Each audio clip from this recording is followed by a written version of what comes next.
యాదాద్రి భువనగిరి జిల్లా చౌటుప్పల్లో వరద బీభత్సానికి సంబంధించిన బిగ్ బ్రేకింగ్ న్యూస్ చూస్తున్నారు.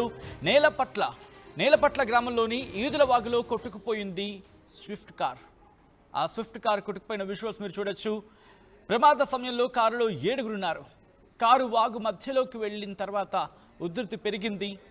వెంటనే కారు దిగి ప్రాణాలను రక్షించుకున్నారు ప్రయాణికుల. విజువల్స్ మీరు చూడొచ్చు ఆర్టీవీ స్క్రీన్ మీద. బంధువుల పెళ్లికి వెళ్ళి వస్తూ ఉండగా ఈ ఘటన చోటు చేసుకుంది. మరి ముఖ్యంగా సాధారణంగా ఈ సందర్భంలో ఎప్పుడూ చెబుతూనే ఉంటాం మనం.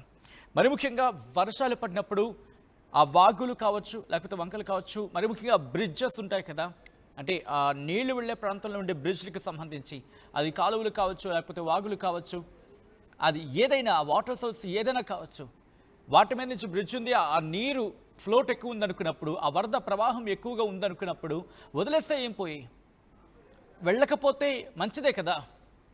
మరి ముఖ్యంగా మారుమూల ప్రాంతాల్లో ఉన్న క్రమంలో వాటిని దాదాపుగా విడిచిపెట్టే ప్రయత్నం చేయండి. ఎందుకంటే మారుమూల ఉన్న ప్రాంతాలకు సంబంధించి రెస్క్యూ ఆపరేషన్స్కి కమ్యూనికేషన్ కూడా ఒకసారి ఇబ్బంది అవ్వచ్చు కదా. ఎందుకు ఆ కోణంలో మనం ఆలోచించకూడదు? ఆ విజువల్స్ మీరు చూడొచ్చు. పూర్తిగా ఎప్పుడైతే కారు వాగులు చిక్కుకుపోయిందో, మధ్యలోకి వెళ్ళిన తర్వాత ఆ ఫ్యామిలీ ఇక లాభం లేదని చెప్పి కారు మీదకి వచ్చేసింది. కారు నుంచి బయటకు వచ్చేసారు. వచ్చిన తర్వాత అక్కడ స్థానికులు వాళ్ళని కాపాడే ప్రయత్నం చేశారు. ఆ తాడుని కారు కట్టి వాళ్ళని లాగే ప్రయత్నం చేశారు. దీంతో వారిని ప్రాణాలను రక్షించుకోగలిగారు.